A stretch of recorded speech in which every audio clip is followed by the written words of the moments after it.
Hello नमस्कार। मैं विजय आप सभी का स्वागत करता हूं आपके अपने यूट्यूब चैनल में। इसका नाम है फोक्स अड्डा। तो अभी आज जो है इतिहास की पहली क्लास कक्षा 12 एनसीईआरटी जो बुक है आपकी इतिहास की, उसकी जो पहली किताब है आपकी भारतीय इतिहास के कुछ विषय। 3 बुकें चलती हैं आपकी, उसमें जो पहली किताब है भारतीय इतिहास के कुछ विषय, उसका जो पहला भाग है, उसका जो पहला चैप्टर है ईंट मनके और अस्थियां, उससे अपन इस वीडियो की शुरुआत करने वाले हैं।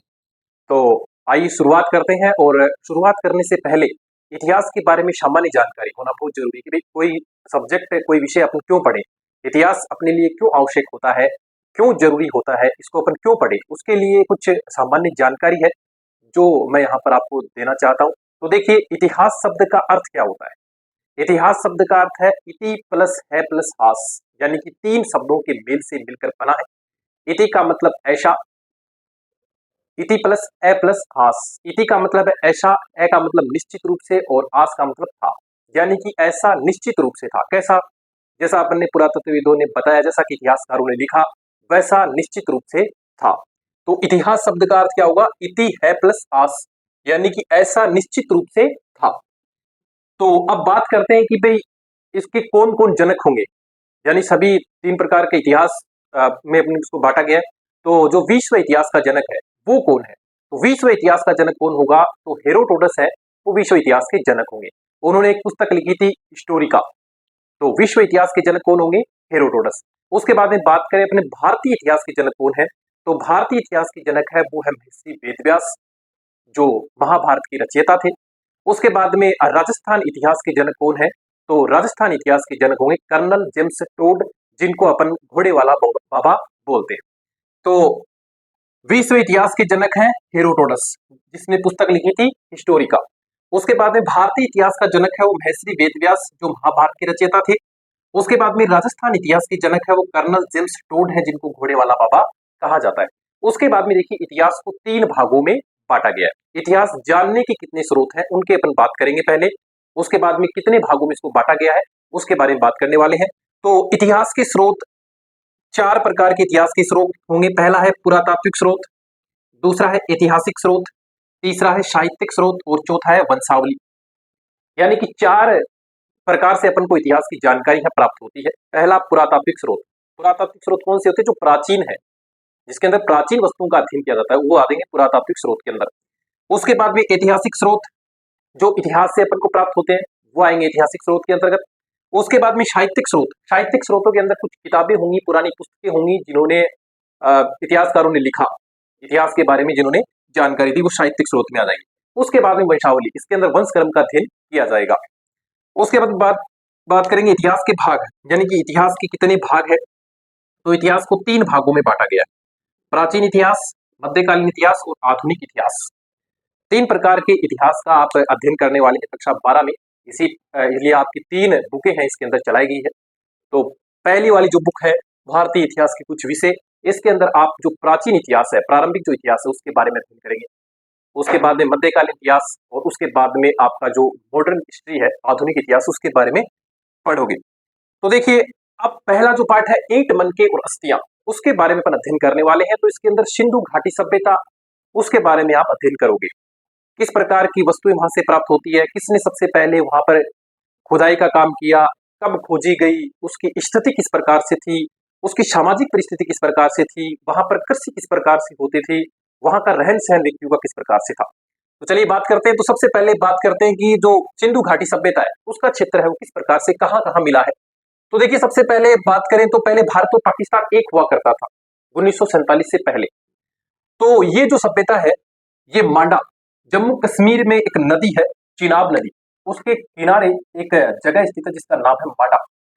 उसके बाद में बात करें तो सुता कांगीडोर, ये बलूचिस्तान पाकिस्तान में नदी है, दासक नदी। उसके बाद में आलमगीरपुर मेरठ उत्तर प्रदेश, नदी थी हिंडन नदी। उसके बाद में दाइमाबाद महाराष्ट्र के अंदर एक नदी थी गोदावरी, उसके किनारे यह दाइमाबाद स्थित थी। यानी कि पूरी सिंधु घाटी सभ्यता है, उसका क्षेत्र इन स्थानों के अंदर फैला हुआ था। बात करते हैं इसकी आकृति कैसी थी। तो इसकी जो आकृति है वो त्रिभुजाकार आकृति थी, त्रिभुजाकार त्रिभुज टाइप इसकी आकृति थी। उसके बाद में बात करते हैं इसके क्षेत्रफल की। तो इसका जो क्षेत्रफल था वो 13 लाख वर्ग किलोमीटर था, यानी ये पूरा क्षेत्रफल है वो 13 लाख वर्ग किलोमीटर में फैला हुआ था। इसका काल निर्धारण 2600 ईसा पूर्व टू 1900 ईसा पूर्व बताया गया है। ईसा पूर्व यानी कि पहले जो सन है वो उल्टी चलती थी, क्योंकि अंग्रेजों का राज था। अंग्रेजों ने ये कहा कि हमारे जो ईसा मसीह है, ईसाई धर्म की जो प्रवर्तक है ईसा मसीह, उसके जन्म को उन्होंने पहली साल माना, पहली सदी माना। उससे पहले की जितनी भी सालें हैं उन्होंने उस काम किया कि ये जितनी भी सने हैं ये उल्टी चलेंगी, यानी तो इसका काल निर्धारण हो गया 2600 ईसा पूर्व टू 1900 ईसा पूर्व।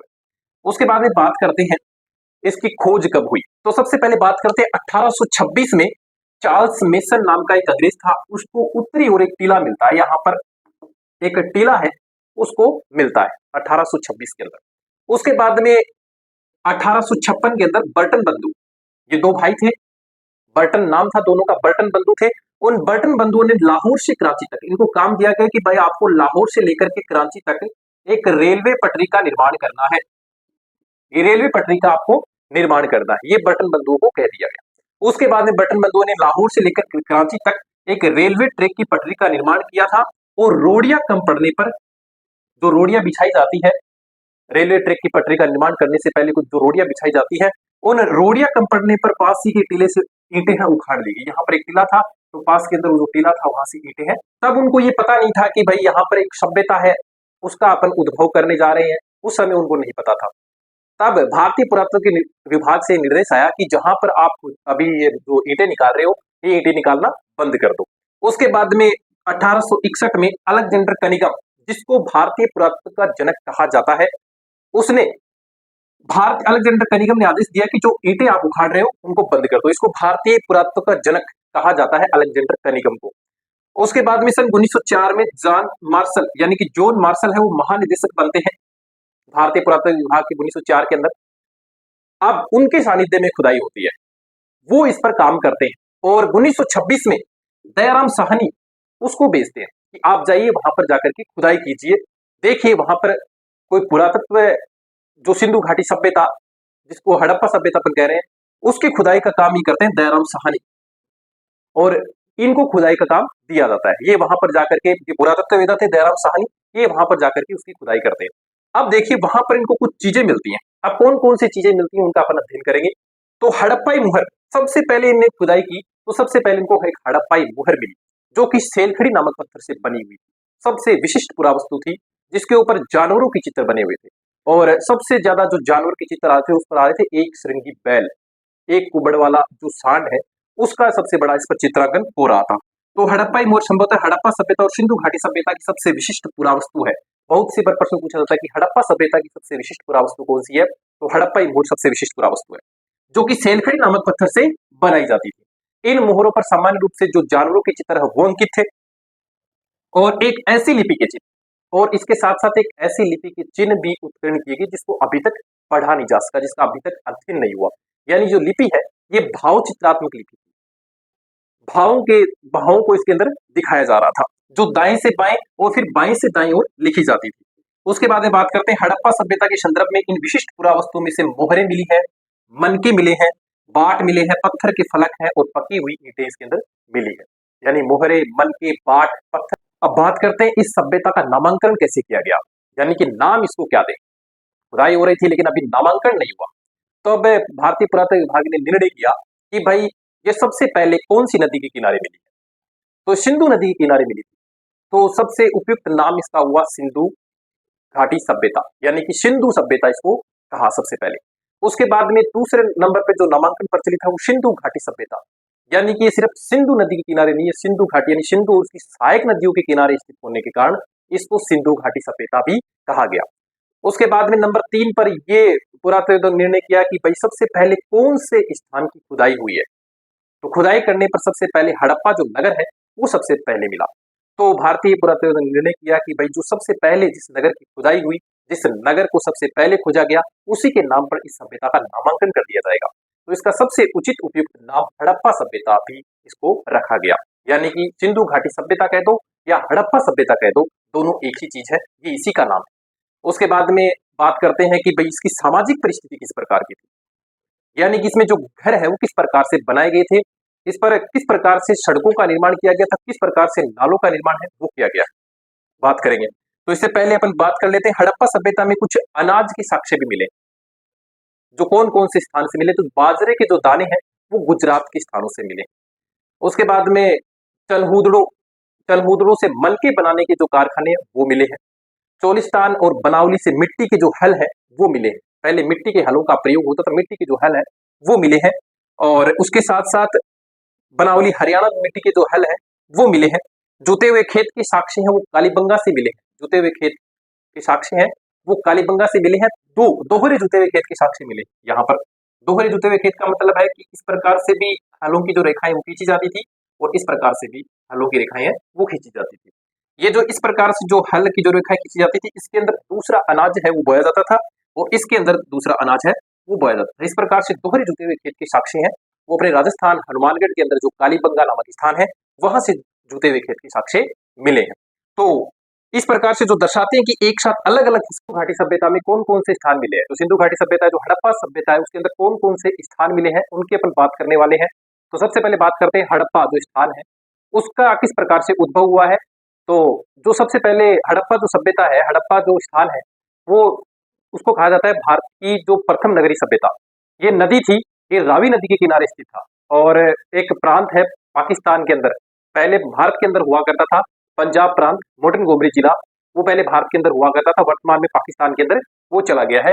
तो रावी नदी के किनारे इसका उद्भव हुआ था और पाकिस्तान का जो पंजाब प्रांत का मॉडर्न गोमरी जिला है वहां से ये मिली है। और इसके बाद में इसके उत्खनन करता है वो दयाराम शाहनी थे, दयाराम शाहनी है वो इसके उत्खनन करता थे और इसको सबसे पहले सन 1921 में खोजा गया था। सिंधु सभ्यता को सर्वप्रथम सिंधु सभ्यता का नाम है वो मार्शल महोदय ने दिया था। मार्शल महोदय ने इसका सिंधु सभ्यता का नाम है वो दिया था। उसके बाद में सिंधु सभ्यता है भारत की प्रथम नगरीय सभ्यता थी। जैसे मैंने आपको बताया कि भारत की प्रथम सभ्यता कौन सी थी, सिंधु सभ्यता थी। उसके बाद में सिंधु सभ्यता इतिहास की आद्य ऐतिहासिक सभ्यता थी, यानी आद्य ऐतिहासिक सभ्यता भी इसको कहा जाता है। इसके बाद में धातुओं में सबसे पहले है वो तांबा धातु की खोज की गई। सबसे पहले धातु में किस धातु की खोज की गई है, तो तांबा धातु की खोज की गई। उसके बाद में शीशा खोजा गया, उसके बाद में जस्ता खोजा गया और तांबे के अंदर जो तांबे की कुल्हाड़ी है उसके अवशेष यहाँ से मिलते हैं। तो ये तो हड़प्पा सभ्यता के बारे में सामान्य जानकारी। उसके बाद में बात करते हैं मोहनजोदड़ो। तो मोहनजोदड़ो जो शब्द है उसका अर्थ होता है मुर्दों का टीला या मत्थों का टीला। बात करें कि इसकी स्थिति कहाँ से प्राप्त हुई है, तो इसकी स्थिति है ये पाकिस्तान का जो सिंध प्रांत है उसका जो लरकाना जिला है वहां से इसकी स्थिति प्राप्त होती है। खुदाई की बात करें तो 1922 में राखलदास बनर्जी ने इसकी खुदाई की थी और यहाँ पर कौन कौन से अवशेष मिले, तो राखलदास बनर्जी यहाँ एक बौद्ध स्तूप का निर्माण करवा रहे थे।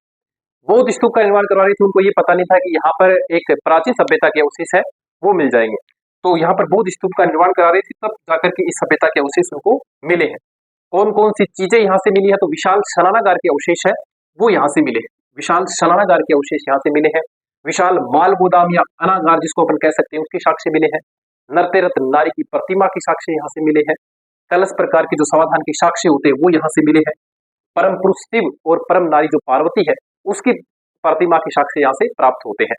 क्योंकि प्राचीन समय में लोग हैं ये प्रकृति पूजा किया करते थे, युगल उपासना किया करते थे, यानी कि इसके अंदर एक देवी और देवता की उपासना किया करते थे, इसलिए युगल उपासना इसको कहा जाता है। सबसे पूजा की सबसे बेस्ट पद्धति हुआ करती थी युगल उपासना, जो वर्तमान के संदर्भ में नहीं देखी जाती। पहले शिव और पार्वती की उपासना किया करते थे। उसके बाद भी सर्वप्रथम सूती कपड़ों के साक्ष्य वो भी इस सभ्यता मोहनजोदड़ो से प्राप्त होते हैं।